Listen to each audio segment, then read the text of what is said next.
Part time ആയിട്ട് എന്തെങ്കിലും ഒരു ബിസിനസ് ചെയ്തു തുടങ്ങണമെന്ന് ആഗ്രഹമുണ്ട്.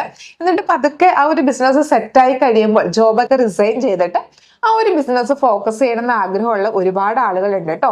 അപ്പോൾ അവർക്കൊക്കെ വേണ്ടിയിട്ടുള്ള ഒരു വീഡിയോയാണിത്. നമുക്ക് പാർട്ട് ടൈം ആയിട്ട് ചെയ്യാൻ പറ്റുന്ന ഒരു ബിസിനസിന്റെ ഡീറ്റെയിൽസ് ആണ് കേട്ടോ. ഇപ്പൊ ഞാൻ നമ്മുടെ ഡ്രസ്സ് ജ്വല്ലറി ബിസിനസിന്റെ ഒക്കെ ഡീറ്റെയിൽസ് ഷെയർ ചെയ്തപ്പോൾ പറഞ്ഞിട്ടുണ്ടായിരുന്നു, നമുക്ക് ഒരിക്കലും അത് പാർട്ട് ടൈം ആയിട്ട് മുന്നോട്ട് കൊണ്ടുപോകാൻ പറ്റുന്ന ബിസിനസ് അല്ല. അതിന്റെ കാരണം, നമ്മൾ സോഷ്യൽ മീഡിയ വഴിയാണ് ഓർഡർ എടുക്കുന്നതെങ്കിൽ നമുക്ക് എപ്പോഴും എൻക്വയറി ഉണ്ടായിരിക്കും.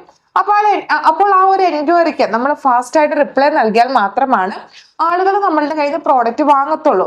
അപ്പൊ ഇനി നമ്മൾ സ്വന്തമായിട്ട് ഒരു വെബ്സൈറ്റ് ക്രിയേറ്റ് ചെയ്തിട്ട് ഇത്തരത്തിലുള്ള ഒരു ബിസിനസ് ചെയ്യാമെന്ന് കരുതിയാൽ അത്യാവശ്യം നമ്മളിൽ ഒരു വിശ്വാസം ആളുകൾക്ക് ഉണ്ടായാൽ മാത്രമാണ് നമ്മുടെ വെബ്സൈറ്റിൽ നിന്നൊക്കെ ആളുകൾ പ്രോഡക്റ്റ് വാങ്ങത്തുള്ളൂ. അപ്പോൾ പാർട്ട് ടൈം ആയിട്ട് ഈ ഒരു സോഷ്യൽ മീഡിയ വഴി ബിസിനസ് ചെയ്യുക എന്നുള്ളത് ഒരിക്കലും പോസിബിൾ അല്ല. അല്ലെങ്കിൽ നമ്മളൊരു സ്റ്റാഫിനെയൊക്കെ അതിന് വേണ്ടിയിട്ട് അറേഞ്ച് ചെയ്യണം. എപ്പോഴും എൻക്വയറി കാര്യങ്ങളൊക്കെ ഉണ്ടായിരിക്കും.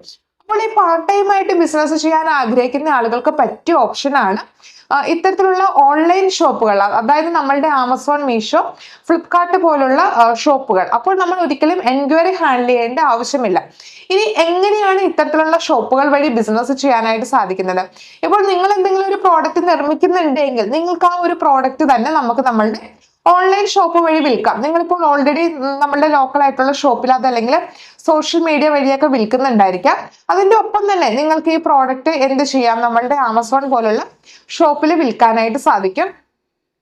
അടുത്തത്, ഇപ്പോൾ നമ്മളുടെ വീടിന്റെ അടുത്തൊക്കെ ഇത്തരത്തിലുള്ള പ്രോഡക്ട്സ് നിർമ്മിക്കുന്ന ആളുകൾ ഉണ്ടായിരിക്കും. ഇപ്പോൾ പ്രായമായിട്ടുള്ള ആളുകൾക്ക് ഒരുപാട് പേര് ക്ലീനിങ് ലിക്വിഡ് അല്ലെങ്കിൽ നല്ല വെറൈറ്റി ആയിട്ടുള്ള ചമ്മന്തിപ്പൊടി, അച്ചാറ് അല്ലെങ്കിൽ മറ്റെന്തെങ്കിലുമൊക്കെ ഐറ്റംസ് ഒക്കെ നിർമ്മിക്കുന്ന ആളുകൾ ഉണ്ടായിരിക്കാം.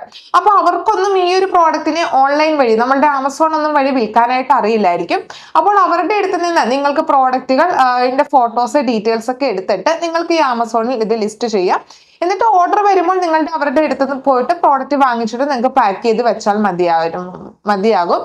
അപ്പോൾ അങ്ങനെയും നിങ്ങൾക്ക് ഒരു ബിസിനസ് ചെയ്യാം. ഇനി നിങ്ങൾക്ക് അതല്ലെങ്കിൽ നല്ല വെറൈറ്റി ആയിട്ടുള്ള പ്രോഡക്ട്സ് ഹോൾസെയിൽ ആയിട്ട് വാങ്ങിച്ചിട്ട് റീറ്റെയിൽ ആയിട്ടൊക്കെ നമ്മളുടെ ആമസോണിൽ വിൽക്കാനായിട്ട് സാധിക്കും. അത്തരത്തിൽ ഞാൻ ചെയ്ത ഒരുപാട് പ്രോഡക്റ്റുകളുടെ ഡീറ്റെയിൽസ് നമ്മളുടെ ഇതിന് മുമ്പത്തെ വീഡിയോസിലൊക്കെ കണ്ടിട്ടുണ്ട് അല്ലെ. ലക്ഷക്കണക്കിന് രൂപ പ്രോഫിറ്റ് ആയിട്ട് ഏൺ ചെയ്ത് തന്നിട്ടുള്ള പ്രോഡക്റ്റുകൾ ഉണ്ട് കേട്ടോ. നമ്മൾ പ്രോഡക്റ്റ് സെലക്ട് ചെയ്യുമ്പോൾ നമ്മൾ ചില കാര്യങ്ങൾ ശ്രദ്ധിക്കേണ്ടതുണ്ട്.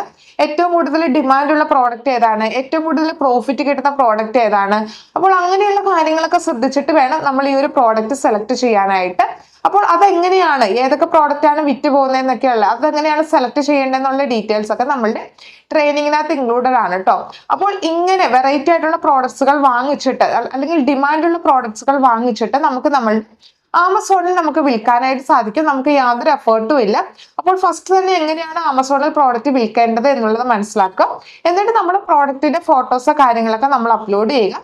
എന്നിട്ട് ഓർഡർ വന്നു കഴിയുമ്പോൾ നമ്മളുടെ വീട്ടിൽ തന്നെ നമ്മൾ പാക്ക് ചെയ്ത് വെക്കുക. വീട്ടിൽ വന്ന് തന്നെ ആള് പ്രോഡക്റ്റ് എടുത്തുകൊണ്ട് പോയിക്കോളും. എന്നിട്ട് ആ ഒരു പ്രോഡക്റ്റ് വിറ്റതിന്റെ എമൗണ്ട് നമുക്ക് നമ്മളുടെ ബാങ്കിൽ ക്രെഡിറ്റ് ആവുന്നതാണ്. വളരെ സിമ്പിൾ ആയിട്ടുള്ള പ്രൊസീജിയർ ആണ്. പിന്നെ തീർച്ചയായിട്ടും ഏതൊരു ബിസിനസ്സും പോലെ തന്നെ നെഗറ്റീവ് സൈഡും ഉണ്ട് കേട്ടോ. നെഗറ്റീവ് സൈഡ് ഇതാണ്, നമുക്ക് പ്രോഡക്റ്റ് ഇപ്പൊ റിട്ടേൺ വരാനായിട്ടുള്ള സാധ്യതയുണ്ട്. അപ്പോൾ റിട്ടേൺ വരുമ്പോൾ അത് നമ്മൾ സന്തോഷത്തോടെ അക്സെപ്റ്റ് ചെയ്താൽ മാത്രമാണ് നമുക്ക് നമ്മളൊരു ഡിപ്രഷനിലോട്ട് പോവാതെ, നമ്മളൊരു സങ്കടത്തോട്ട് പോവാതെ നമുക്ക് നമ്മളുടെ ബിസിനസ്സിനെ മുന്നോട്ട് കൊണ്ടുപോകാനായിട്ട് സാധിക്കുള്ളൂ.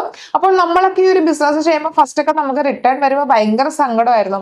അയ്യോ, ഈ ഒരു പ്രോഡക്റ്റ് അയച്ചതിന്റെ പൈസ പോയി, ഈ ഒരു പ്രോഡക്റ്റ് റിട്ടേൺ വന്നല്ലോ, എന്തുകൊണ്ടാണ് ഇവരെ ഒരാവശ്യമില്ലാതെ റിട്ടേൺ ചെയ്തത്, അങ്ങനെയുള്ള ഒരുപാട് സങ്കടങ്ങൾ തീർച്ചയായിട്ടും ഞങ്ങൾക്കും ഉണ്ടായിട്ടുണ്ട്. നമ്മൾ 6 വർഷം മുമ്പാണ് ഈ ഒരു ബിസിനസ് സ്റ്റാർട്ട് ചെയ്തത്. എന്നാൽ നമ്മൾ അതിനെല്ലാം ഓവർകം ചെയ്ത് മുന്നോട്ട് പോയപ്പോഴാണ് നമുക്ക് അത്യാവശ്യം നല്ല രീതിയിൽ ഈ ഒരു ബിസിനസ്സിൽ നിന്ന് പ്രോഫിറ്റ് ഏൺ ചെയ്യാനായിട്ട് സാധിച്ചത്. ഒരിക്കലും ഞാൻ ഒരു ഡീറ്റെയിൽസും വെറുതെ നമ്മളുടെ ചാനലിലൂടെ ഷെയർ ചെയ്യാറില്ല. ഞാൻ ഇപ്പൊ ഒട്ടുമിക്ക ബിസിനസ് ചെയ്യുന്നത് തന്നെയാണല്ലേ നിങ്ങളിലോട്ട് എത്തിക്കുന്നത്, നിങ്ങൾക്ക് അറിയുന്ന കാര്യമാണ്. അപ്പോൾ നിങ്ങൾക്ക് ആമസോണിൽ ഇങ്ങനെ ഒരു ബിസിനസ് ചെയ്യാൻ ആഗ്രഹമുണ്ടെങ്കിൽ തീർച്ചയായിട്ടും നമ്മളുടെ ട്രെയിനിങ് അവൈലബിൾ ആണ്. വളരെ ചെറിയ ഫീസാണ് കേട്ടോ വരുന്നുള്ളൂ. നിങ്ങൾക്കറിയാം, ഈ ഒരു ചെറിയ ഫീസിൽ വേറെ എവിടെയും ആമസോണിന്റെ ട്രെയിനിങ് അവൈലബിൾ അല്ല എന്നുള്ളത്. പ്രത്യേകം ഒരു സ്റ്റാഫ് തന്നെ നമുക്ക് ഇതിന് വേണ്ടിയിട്ടുണ്ട്. അപ്പോൾ ആള് നിങ്ങൾക്ക് വാട്സാപ്പിൽ സപ്പോർട്ടൊക്കെ പ്രൊവൈഡ് ചെയ്യുന്നതാണ്. അപ്പൊ നിങ്ങൾക്ക് ഡൗട്ടുകളൊക്കെ ക്ലിയർ ചെയ്യാനായിട്ട് സാധിക്കും. അപ്പൊ ആമസോണിൽ നിങ്ങൾക്ക് പ്രോഡക്റ്റ് വിൽക്കാനായിട്ട് ആഗ്രഹമുണ്ട്, അല്ലെങ്കിൽ ഇത്തരത്തിലുള്ളൊരു ഇ-കൊമേഴ്സ് ബിസിനസ് സ്റ്റാർട്ട് ചെയ്യാൻ നിങ്ങൾക്ക് ആഗ്രഹമുണ്ടെങ്കിൽ തീർച്ചയായിട്ടും നമ്മളുടെ ട്രെയിനിങ്ങിൽ ജോയിൻ ചെയ്യുക. ആദ്യം രജിസ്റ്റർ ചെയ്യുന്ന 25 പേർക്ക് സ്പെഷ്യൽ ഓഫറിൽ ജോയിൻ ചെയ്യാം, വളരെ ചെറിയൊരു ഫീസിൽ ജോയിൻ ചെയ്യാം. അപ്പൊ ഇതിനെപ്പറ്റി കൂടുതൽ അറിയാൻ ആഗ്രഹമുള്ള ആളുകൾ താഴെയുള്ള വാട്സാപ്പ് നമ്പറിൽ മെസ്സേജ് ചെയ്യുക. എനിക്ക് പറ്റുമോ അങ്ങനെയൊന്നും നിങ്ങൾ ആലോചിക്കേണ്ട ആവശ്യമില്ല. എല്ലാവർക്കും പറ്റുന്ന രീതിയിൽ, കൊച്ചു കുഞ്ഞുങ്ങൾക്ക് പോലും പറ്റുന്ന രീതിയിൽ സ്റ്റെപ്പ് ബൈ സ്റ്റെപ്പ് ആയിട്ടാണ് നമ്മൾ ഓരോ ഡീറ്റെയിൽസും സ്ക്രീൻ റെക്കോർഡിംഗ് വഴി എക്സ്പ്ലെയിൻ ചെയ്ത് പോകുന്നത്. എന്നിട്ട് നിങ്ങൾക്ക് മനസ്സിലാവുന്നില്ലെങ്കിൽ നമ്മളുടെ സ്റ്റാഫിന്റെ സപ്പോർട്ട് നിങ്ങൾക്ക് നേടാനായിട്ട് സാധിക്കും. ഇനി അതുപോലെ തന്നെ നിങ്ങൾക്ക് അറിയാം, ആമസോണിൽ വിൽക്കണമെന്നുണ്ടെങ്കിൽ നമുക്ക് GST രജിസ്ട്രേഷൻ ആവശ്യമാണ്.